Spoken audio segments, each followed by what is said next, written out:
Hello, welcome to Flory Models Daily Vlog. Here we are, Wednesday the 25th of November 2015, and we've been pushing on the little Helix here.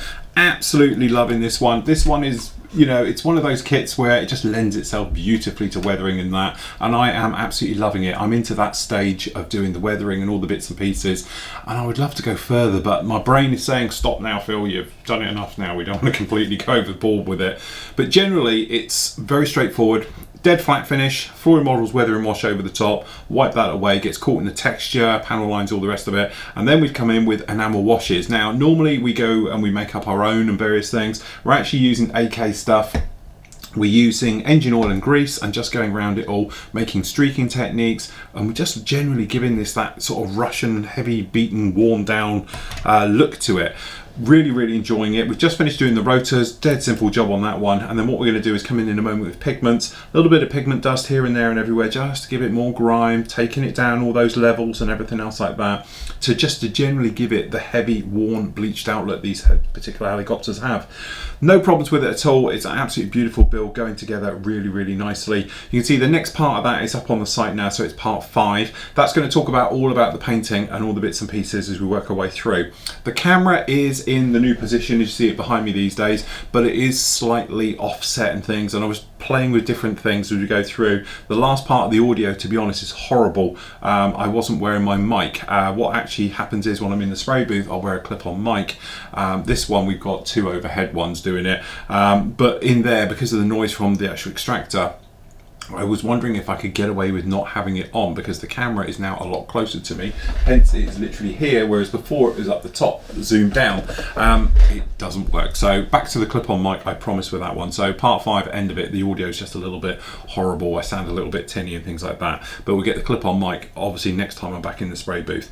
So generally it's working really well, coming together fast. I think in probably another 1 or 2 parts and we'll have this one finished off. So obviously Monday next week, the next part of this one will go, which will cover all the weathering as probably as far we got here, and then obviously on Wednesday there'll be the next one, and then obviously next week we're into Star Wars, and I'm going to thrash through it. I've got some big plans, some good things to do. You can watch along the Star Wars films with me, and we're going to do some live builds. I thought it'd be quite interesting. Hopefully I'll get the guys in here if they're around. They don't know it yet, but any of the guys locally to me, get them in. We can build Star Wars, we can put the film on. If you put the film on at the same time as we're doing it as well, you can watch along with us, and we can obviously chat about all things Star Wars as we're building. So I've got a couple of plans for that. And then generally we're going to just work our way through all the Bandai kits I've got. Also we've got the big Resin Wonder. I've got a couple of pre-done ones which are in for repaints and things like that. So this should be a lot of fun. Other things as well, answering a couple of questions because I've been bombarded. Yes, these are the fly kits. Yes, you were right, I have seen them. Yes, you're right, I have sat on them a while. I will get them reviewed. They're not going to be this week's reviews because I've got other things already planned for it, but they will be reviewed next week. This is the particular ones. Differences between the two, obviously this is the REF version, which is the HC2, and this is the HU5, okay, which is obviously the Royal Navy version of them. They do look fantastic. The resin, the bits and pieces in there. I know a lot of you seem to got quite excited about these. As I said, this one's been around a while. This one got released at Telford, and then obviously I got it through my sources basically last week. They are very nice, okay? And yes, to all the people, I've had about 10 people message saying, are you going to build it? You're going to build it? Yes, I am going to build it. I'd like to do the Royal Navy one. I want to do it in the Ace of Clubs markings. Obviously we've got the Akatiri one over there, which is beautiful with the grey, with the Union Jack on it as well. But I tend to do the Royal Navy one. It'll be my choice.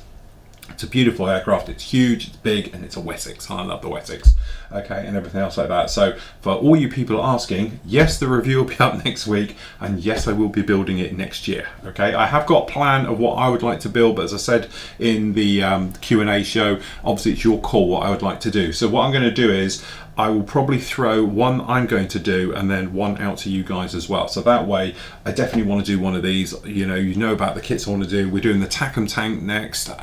The Terminator tank next. Then I'd like to do the TACM Chieftain. Then I would like to do one of these. They're my choices as we make our way through. But obviously, don't forget, I will be throwing it open to you guys as well.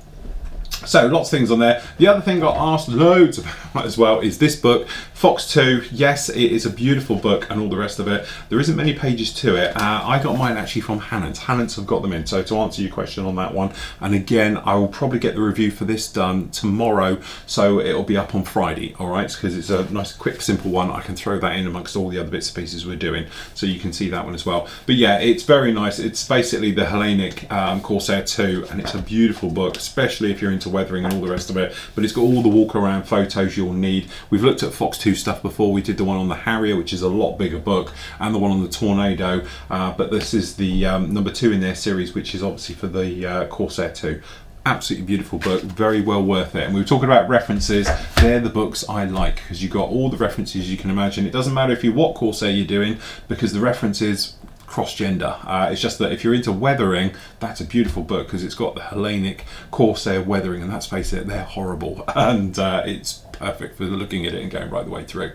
So that's about it for today. Catch up with part 5 is up for you to have to watch actually on the site for this one, and then I'll catch you all tomorrow.